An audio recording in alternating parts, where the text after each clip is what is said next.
Okay, we're live. Here we are.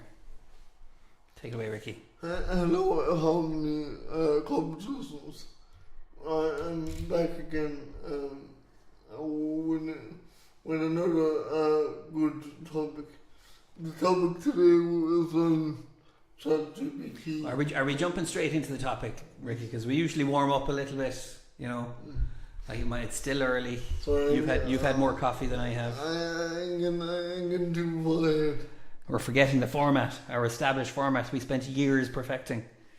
And now you're watching yourself on the other device. We are live on YouTube. Ricky does have a very good topic for today, but we usually just do a check-in to start off with and see how things are going. Talk about the weather if we want.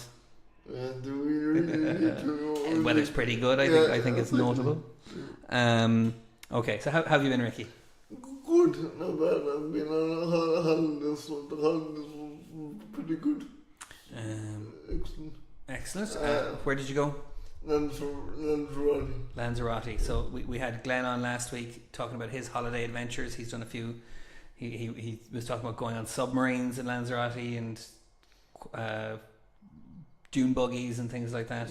Do you do any of that high octane stuff?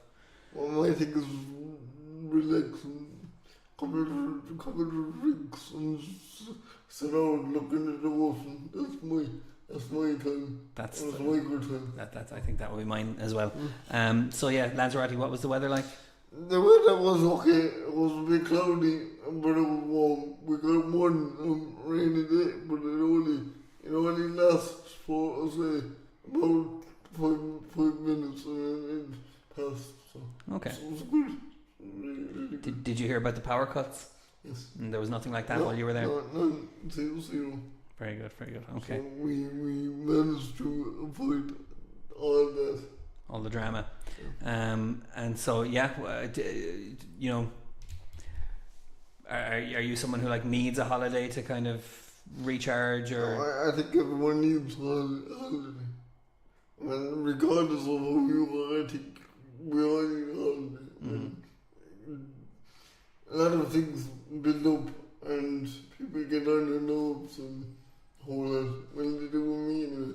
So I didn't need a holiday, but the good thing is, on a holiday, well, for me anyway, I could reflect on a lot of things, and I did reflect on a lot of things.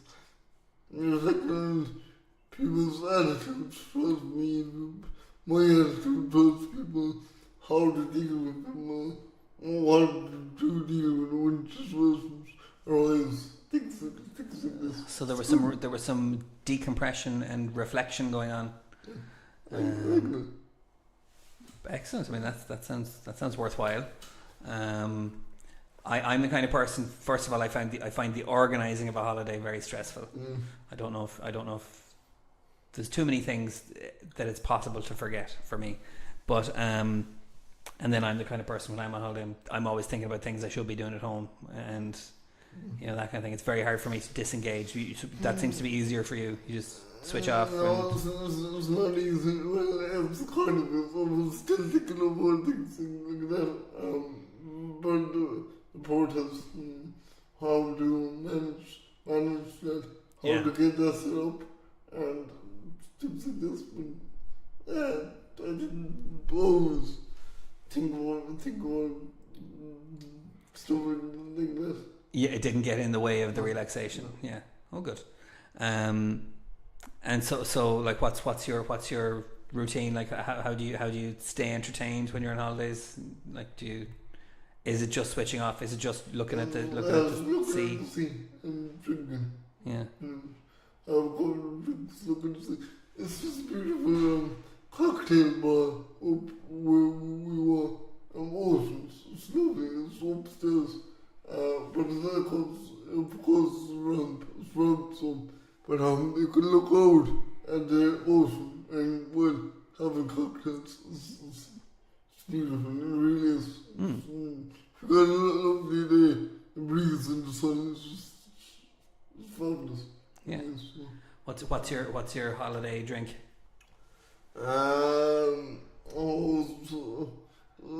Strawberry daiquiri. Strawberry daiquiri. The frozen ones, like with the slushy ones. That's nice. That's a nice drink. They go down too easy. Yeah. They really do go Yeah. down too easy.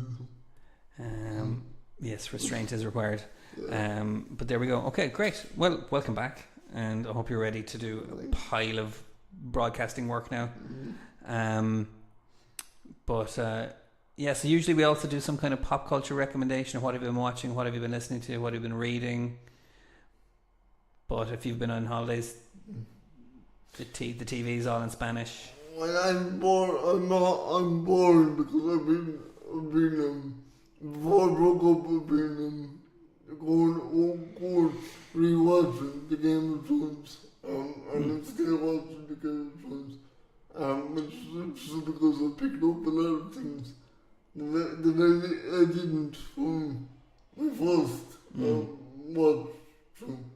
So Yeah, so there's a lot of political stuff in Game of Thrones, and a lot of subterfuge and that kind of thing. I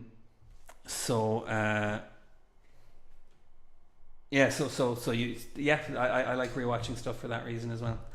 So how far along are you in your rewatch? when Tyrion got accused of killing wasn't Joffrey. Oh, okay, yes. So he's taken over now. So you're into the first season then, are you? No, I think it's the Second season. Oh yes, of course. Yeah. When Ferris, he puts Tyrion in a box and he sends him off to after what was called looks like Spain, looks like somebody in Spain. Yeah. He has to spend time to get away from his sister. Months and dead. Yeah. And speaking of it looking like Spain, I think it was filmed in Croatia, and tourism to Croatia went up hugely after all of this. So yeah, that might be, if you ever get sick of Lanzarote, you might head as far as there. It's lovely. It will look lovely in the Game of Thrones. Fabulous.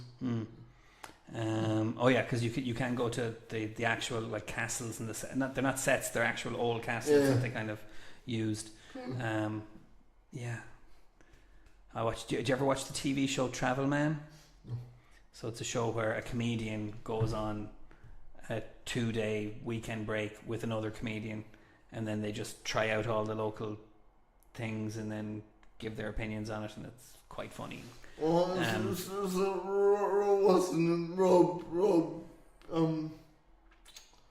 what the guy with the clothes, he was a comedian. Well, it started with Richard Ayoade, Okay.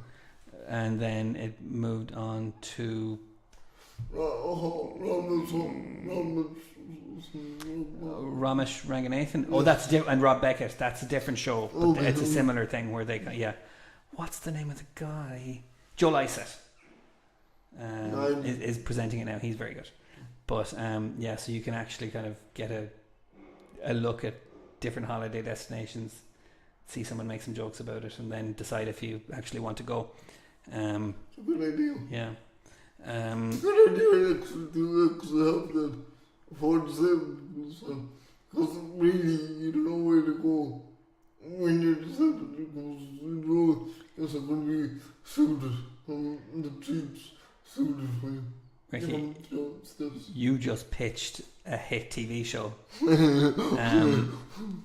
I think because it will be. Do you know the comedian Rosie Jones? Yes. Like she does loads of shows about disability issues and conventions around disability and stuff like that. That would be a show like she could present, but you could produce. So I'm like, or you could present it. But that's the kind of show she would do. Like that's a great idea. I just think it would be handy because you just don't know where to go. You're looking around and you really can't make these things out because they don't really advertise. Yeah. I think a show like that would have two benefits. One, it would show you which countries and which holiday destinations take accessibility seriously. But I think it might actually be good as well to show people with disabilities the things they can do that they might not have thought of. You know, I know a lot of the Limerick service owners here have done the zipline stuff down in Kerry, and like, you know, they have a really solid kind of setup for getting just about anybody on a zipline and getting them to have that experience. And a lot of people might not have thought that was possible until it was demonstrated. Until, you know, so like a TV show that kind of helped everybody think differently about what people with disabilities can do when they're on holidays. So it's not just all about criticizing the places; it's also about showing what they do well and showing what things people might not have. I mean, we shouldn't be talking about this live on YouTube because someone's going to steal the idea and pitch it to Channel 4. Well, if they do let them, because I don't care who does it. Yeah. I would love to see it. It's a fantastic idea. It's a fantastic idea, and maybe we should pilot some kind of simple version of that just here. Just see like what does Castle Connell have that would fit. Okay, I can let that percolate. That's very good. Okay. Okay. I don't know what's going on there. All right. So that's enough warming up. Let me check the time. Oh yes, that's nearly 15 minutes. That's good. Are you ready to talk about your burning topic? So I'll try to be key. I now maybe you could help me with this because I don't know. Not funny. I was on ChatGPT the other day and I thought of a movie that I watched 8 years ago. And I think it was done in the 90s. It was with Ben Affleck. Ben Affleck and what's his name? He's an Irish actor with an English accent. Peter O'Toole, wasn't it? Peter O'Toole. I think the actor is. God, no, I could be wrong. Yeah, So I'm going to have to check because Ben Affleck must have been very young in this then. Yes. Okay. Anyway, the film was called The Phantoms. Yes. But it was based around a mysterious enemy called the ancient enemy, which was a kind of oil-like substance.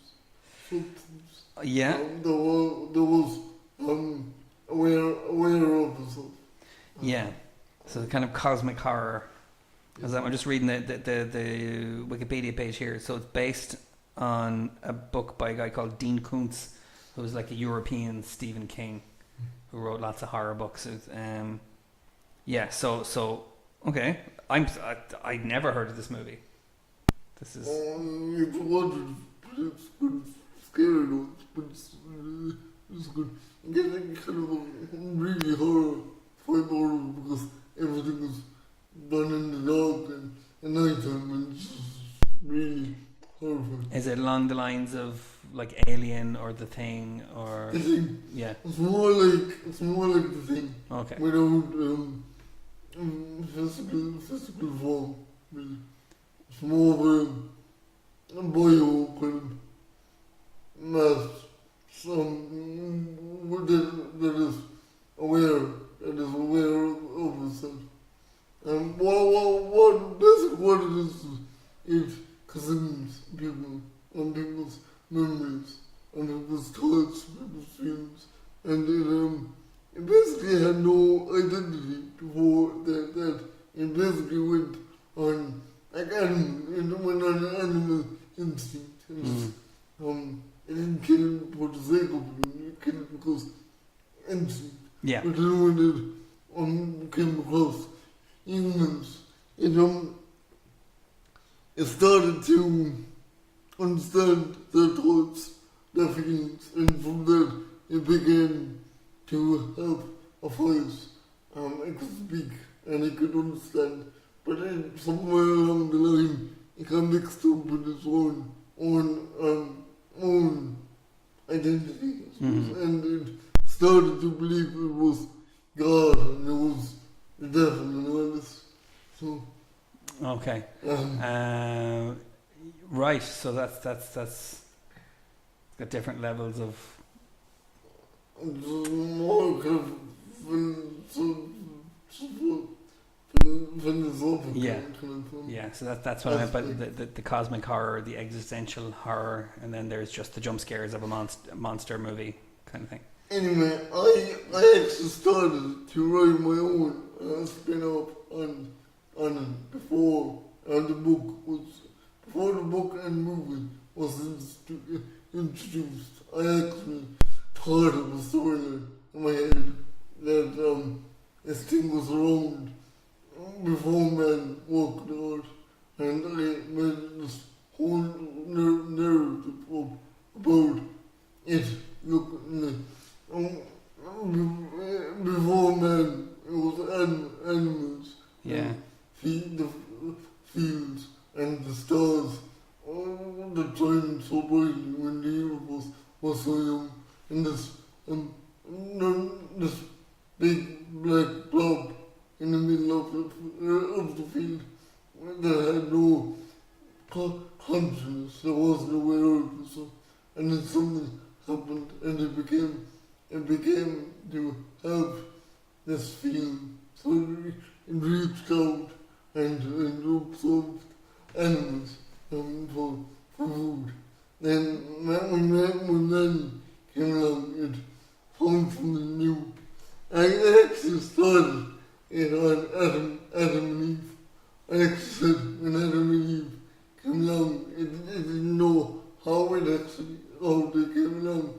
It didn't notice itself, but it knew that these things were different to the rest. These things stood up straight and they had awareness, and it was curious.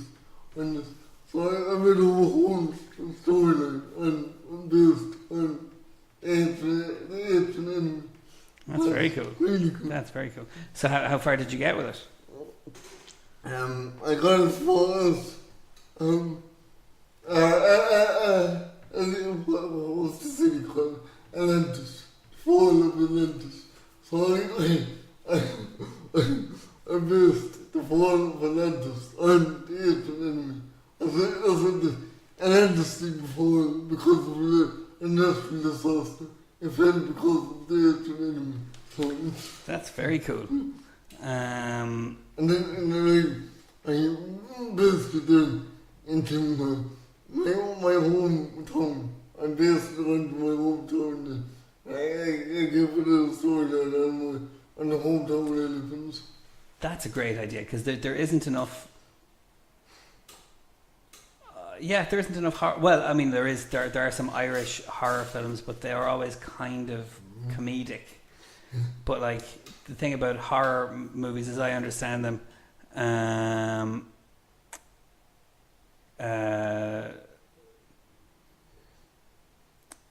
that it's all about the entity being in some very normal, ordinary place, or some place you wouldn't expect it, and the people, so like setting it in an Irish village would be a really interesting setting for something like that, and then you could mix it with like the Celtic mythology as well, and the kind of superstitions, the folk superstitions of. You need to get Dean involved in this. He'd be very good at. Well, it kind of was two parts of it. It was in the old top part of it, and then it went into the new part of it. Mm-hmm. So into the new era of it. So That's very cool. Okay, yeah. So there's the modern side of it as well. Yeah. Old and new.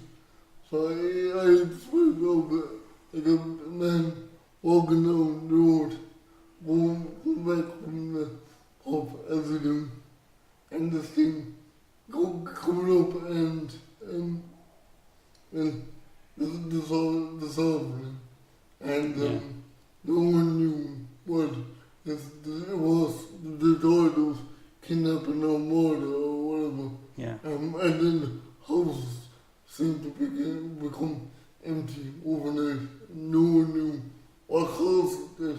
Then we go into the 21st century, and it lay dormant until the 21st century. And then something happened, one thing happened then, and a scientist was called in from, I think,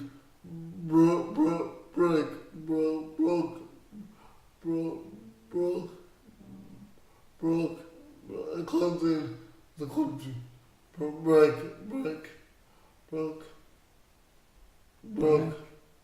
A country. Prague. Prague. Oh, that's in Czechoslovakia. Yeah. And this scientist knew what it was, what caused this. So this is where I left off. So.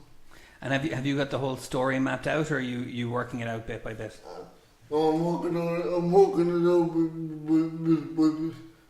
The interesting thing is, I did this once on the story, and it was going fantastically. But the thing was, at the end of every chapter, it didn't say end of chapter. It said, now, how can I think this would be great, and would you want to do this? So I could copy it, but when I copied it and pasted it into my notes, I had to delete the end of that because ChatGPT asked me questions. So it was a bit of a hassle. But I told ChatGPT not to ask me any questions, and then just say end of chapter, whatever. Yeah. Listen. So that worked. That I didn't think that would work, but that's interesting because they do. You can ask it to engage with you in different ways for sure. But yeah, sometimes you have to be very explicit about that, you know. So this is what form is the final thing going to take? Is this going to be a script for something? Because people are making AI movies now, and so you could conceivably generate. But I don't know if it's on the lines of plagiarism, because I took the basic video that was already made up by another writer and just added onto it. So I don't know if it's plagiarism or anything. I couldn't feel like it. I don't know. Really don't. No, because the the original story that you're talking about wasn't majorly original either, because just from reading the Wikipedia page, Dean Koontz, the writer, was influenced by H.P. Lovecraft, and I don't know if you've heard of him, but he was like a horror writer back in the early 1900s, and his work was so influential that now there is a style of horror called Lovecraftian horror. So like there's loads of authors doing it, like it's kind of drawing on his work, and that whole thing of this ancient enemy that, you know, this cosmic horror that's kind of ancient and huge and unknowable. There's loads of people writing in that style, so you're not you and the person who wrote Phantoms are drawing from the same source technically. So as long as it's not too based on Phantoms, I think you're kind of okay. No, it isn't. It's like separate from Phantoms. I did mention Phantoms at the end of it. I said, and then I know this leads on to Phantoms, and I ended it there. But then I said, I don't know, I could actually make my own story on this. So I deleted that and went into my own town with this. So I kind of added my own twist to it as well. Yeah, exactly. There you go. And the thing about plagiarism is it's only plagiarism if you try to sell it or publish it and then don't acknowledge your influences, like, you know. So that's I don't think that's an issue in making anything, you know. It's only an issue in selling it or publishing it or that kind of thing. So like, yeah, so the question remains then, what's the final format of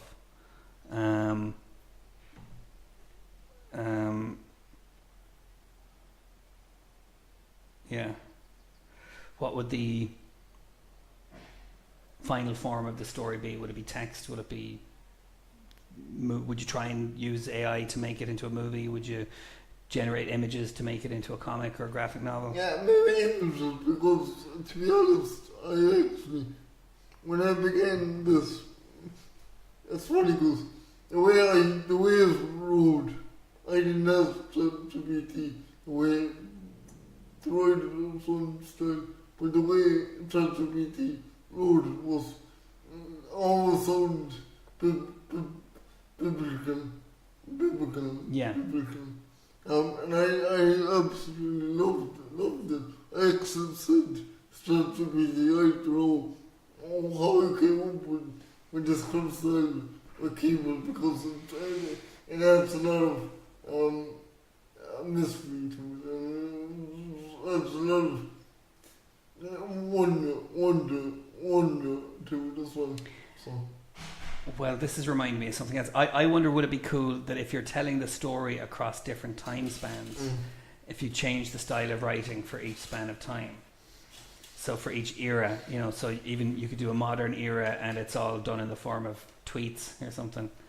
You know, when you're describing things happening in the present day, that it's conversations happening on social media or something. Okay, but you know what I mean? Because there is an old Nintendo GameCube game called Eternal Darkness, and it is based in this kind of Lovecraftian horror thing as well.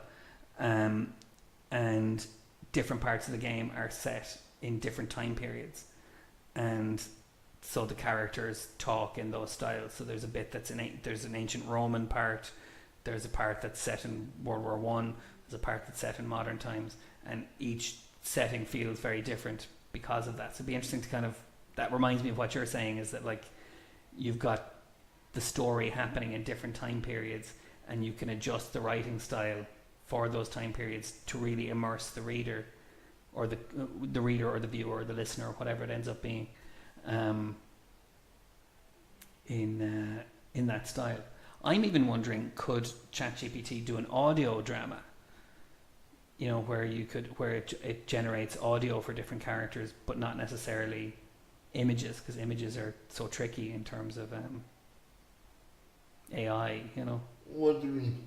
So, where have you heard many audio dramas? So it's where it's actors reading out a script, but they're doing it's just in audio format. So it's like an audiobook or a podcast, and then there might be sound effects for stuff going on in the background as well. But they're very immersive. I like them a lot. Like so instead of, what's one that I listened to? Oh yeah, there were some Alien books based on the Alien movies, done as audio dramas. So it's like you're listening to the movie, but you're not seeing, and you're getting a kind of continuation of the story. But I wonder if AI could do that, if it could just say, like, you know, tell the story, but through, you know, have this character has a female voice, this character has a male voice, this character sounds British, and have it generate the audio to match that. I'm going to look into that, because I think that would be an interesting way to kind of. ChatGPT can read it out to yeah.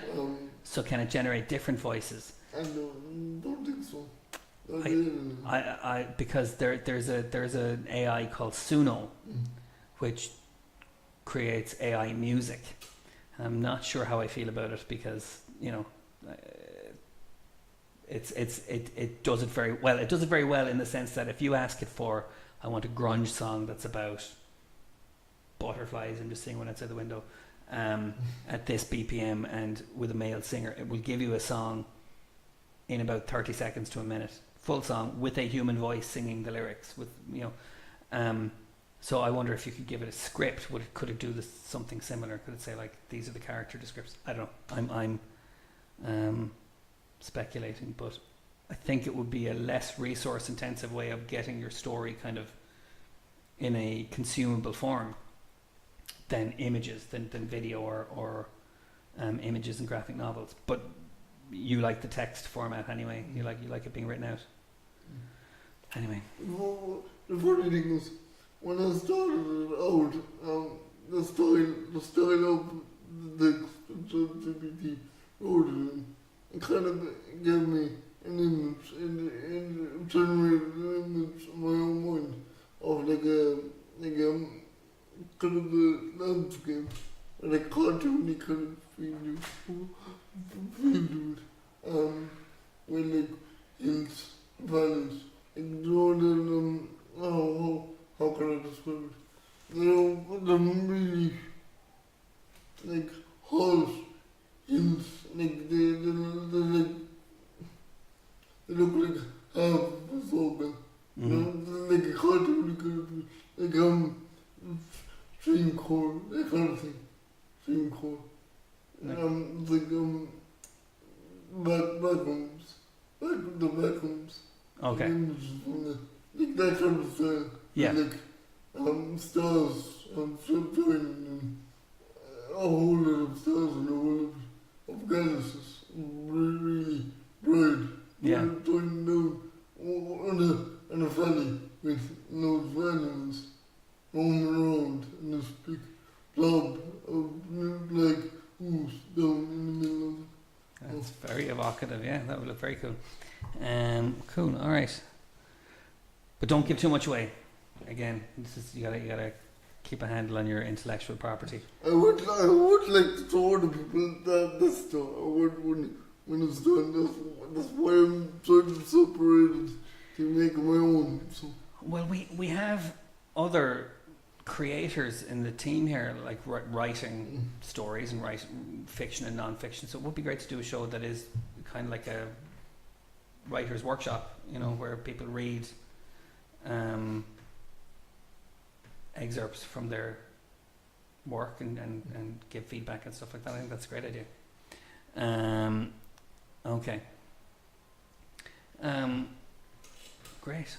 So writing with ChatGPT, and it does sound like the way you're doing it, you're still in full control of it. Like you're directing ChatGPT to do what you want rather than asking it to generate ideas for you. Is that the? Am I getting that right? Cool.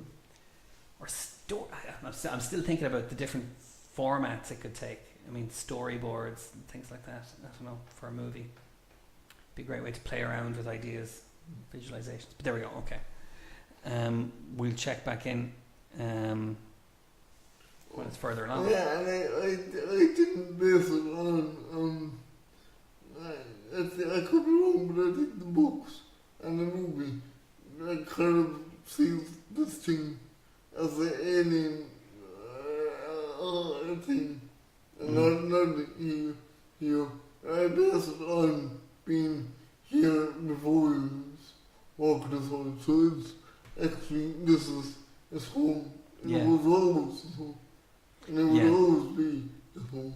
But that's why it's such a good example of that Lovecraftian horror, because those stories were always about like we're tiny and insignificant compared to what else is out there, and how even just that idea is scary in itself. So like you've got a good handle on that idea, so that's what makes it interesting. I can't wait to see the finished product. Okay, I'm going to see if we have a guest. What do you think? Can you hold the fort here for a second? I'm going to even be very clever and no, that's not how I do it. Oh, that's definitely not how I do it. Here we go. I thought, okay, maybe it's this way. Hey.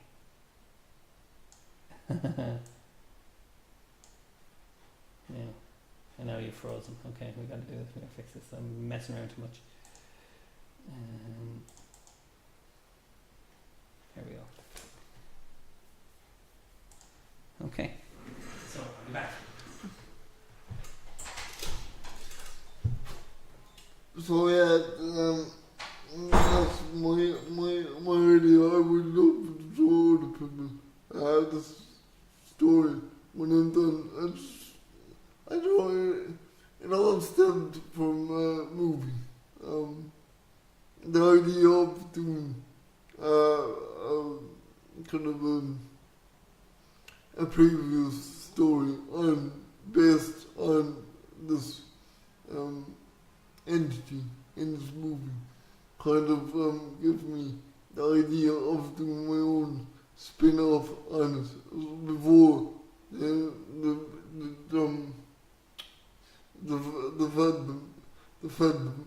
phantoms.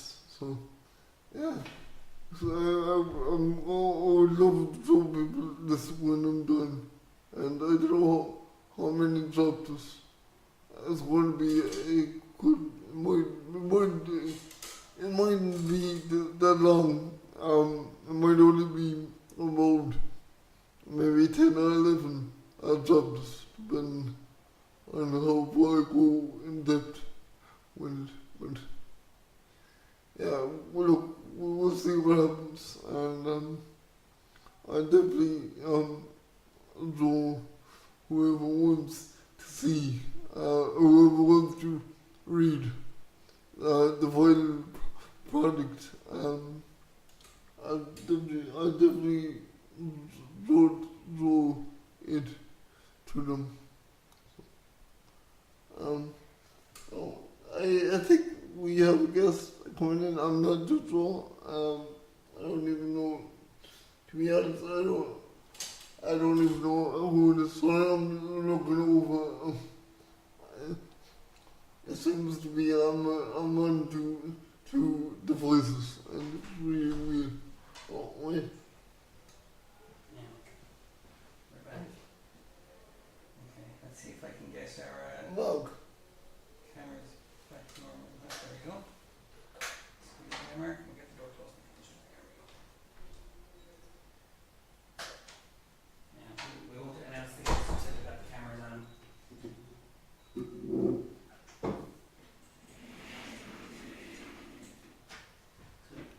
want to come over this way, then, Mark? This way. Okay. Hey. No, it's alright. Excellent. So, yeah, that's it. Our audience is really going to be confused. I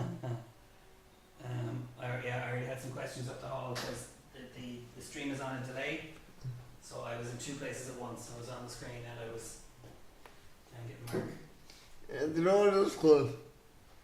Being omnipresent. Omnipresent, exactly, yeah. Okay.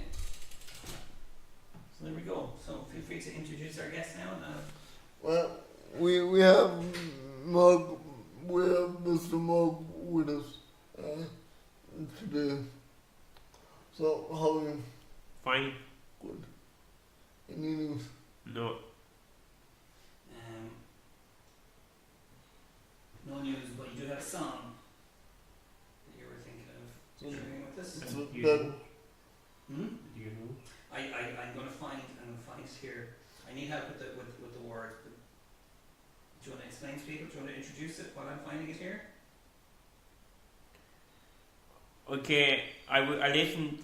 I've googled at home and can get Radio Kerry Honors, so I listen to it every day. So I have a song about it. Yeah. So you're a big radio fan.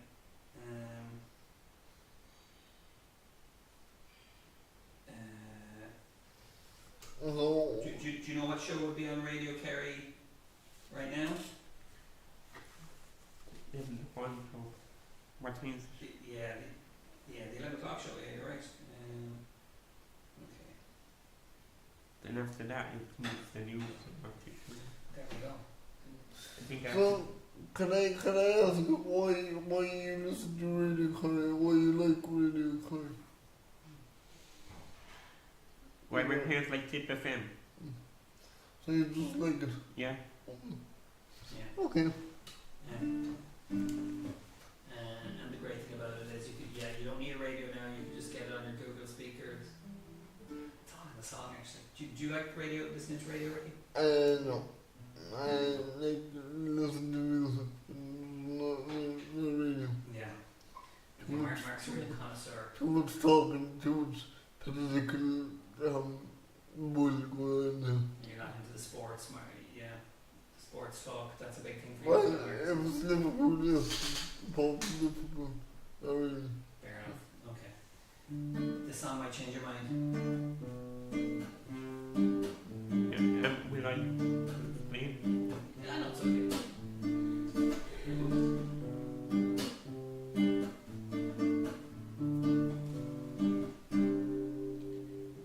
Radio Kerry, Oh, we start with the first verse? Yeah.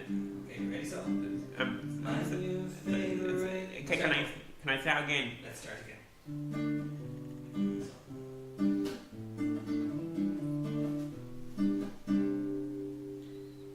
My new favorite radio station is Radio Kerry. I listen on my Google speaker because my radio can't get it. It's got all the stuff I like on the other stations, like 4FM and News Talk and Today FM. Radio Kerry, Radio Kerry, Radio Kerry, Radio Kerry, Radio Kerry, Radio Kerry, Radio Kerry, Radio Kerry. I like the sports on the weekend, the 11 to 1 club. Well, I can only listen when I'm at home, 'cause I need my Google. It's got all the stuff I like on the other stations, like 4FM and News Talk and Today FM. Radio Kerry, Radio Kerry, Radio Kerry, Radio Kerry, Radio Kerry, Radio Kerry, Radio Kerry, Radio Kerry, Radio Kerry, Radio Kerry, Radio Kerry, Radio Kerry, Radio Kerry, Radio Kerry, Radio Kerry, Radio Kerry. And I guarantee you, I can get up higher than you can. Guarantee you this. Well, yeah, first of all, fair play to Mark for hitting those high notes. You've got a pretty good falsetto as well. That's true. Alright, Mark. Did you want to do another song? Do you have a new song, no? I think you do. You have a new song. Oh yeah, after dinner. Oh yeah. This one, I forget this one.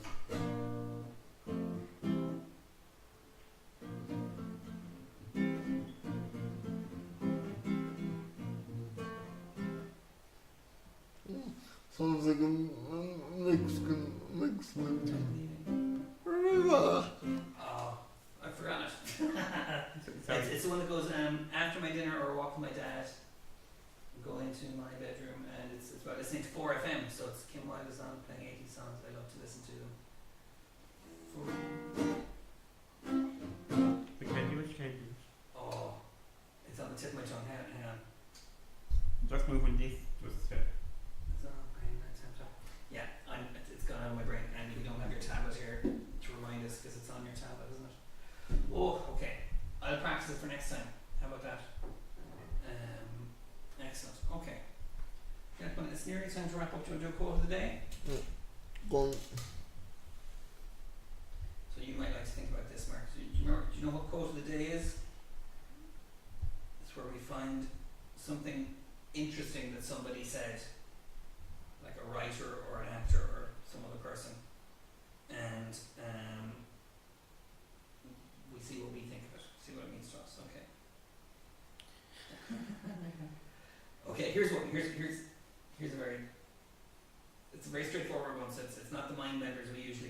translated by Oscar Wilde, who is the Irish writer who's known for his sayings, for always saying very funny things.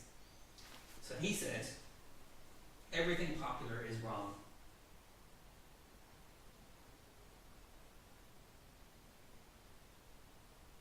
Everything popular is wrong. And then Yeah. What do you think of that? you can't say that without sense, and that's the next sense. Well, it suits him and his kind of personality very well, because he was a contrarian. He was someone who likes to go against. I mean, if we let me say to you, you're wrong, without giving any hints of what I'm talking about. Yeah, yeah. That's, yeah. I think there's more to it than that. But everything popular is wrong. Yeah. Yeah, but it's all popular. Life is popular. People are popular. Yeah. Existence is popular. It's all popular. So you gotta narrow it down. Right. Yeah. I mean, he was known for saying kind of provocative things. What would you say? Let me put it this way. I mean, it makes no sense. It literally makes no sense. Well, you have to have an outline of what you're talking about. You can't just come up with a random saying like that without any explanation or without it being based on anything. Yeah. Well, I think he probably discussed the idea in more detail in other places, but he was famous for these pithy statements, for kind of reducing everything to a couple of words. My interpretation of this would be like saying, just because McDonald's is the most popular food doesn't mean it's the best food. You know, that kind of idea. And then it comes down to the choice. Right, but popularity isn't individual choice, that's group choice. Yeah, but the groups aren't decisions. Okay. So they're eventually making out group decisions. But do you think McDonald's is the best food because it's the most popular food? No, I don't think any food is the best food. I don't think it can be the best food because no one. I know, I'm kind of delivering a line here. So like, he's saying everything popular is wrong, but the opposite also isn't true. Everything popular is right. That's not true either. Which would you say? So really, there's no truth. But if Your own truth exists and then there's no cosmic truth. Really. and he was definitely about individuality and, you know, not being told what to do and, you know, breaking rules and stuff like that. He was great. But anyway, okay. So that turned out to be a better quote than I thought it would be. I thought, because it sounded straightforward. That's like some Socrates. It's like some Socrates would come over. Yeah. No. Socrates was always like that. He never gave answers with questions. That's true. He never gets straight answers. Yeah. Socratic question. I mean, We tried to do that. I know it wasn't historically accurate, but on Odyssey, he came up with a situation saying that would you steal up someone to feed your family? Would that be morally wrong, or should that be punishment, even if you were doing it to feed your family and yourself? Yeah. Is that still morally wrong? Yeah. I know that it's good, like, historically accurate, but They call that moral relativism. it's a good question, though. It's a thought experiment, isn't it? Yeah. But there we go. Okay. Well, we might leave that question unanswered for this week and start. I don't think there's any answer to that, though, because again, everyone has different views when it comes to stuff like this. Well, exactly. Even Well, then law. that means you know you are on the side of moral relative. A moral absolutist would say all stealing is wrong, no matter what reason you do for it. And moral relativist would say it depends, and that's what you're saying. Yeah. There we go. signing off. Having no mind is the best policy, I think, because everything in life is open to interpretation. Everything. And you can't base it on one thing. Life isn't one thing, life is multiple things. So I like that. That's very postmodern. Okay, on that note. yeah. So let's thank our guest. Mark, thanks for coming in and seeing us and singing the song to us and talking as well. Yeah. You're welcome back anytime. I will remember that song. I don't know how that song slipped my mind today, but we'll have it next time. Okay. So thanks very much, everybody. Thank you. Bye. We'll see you.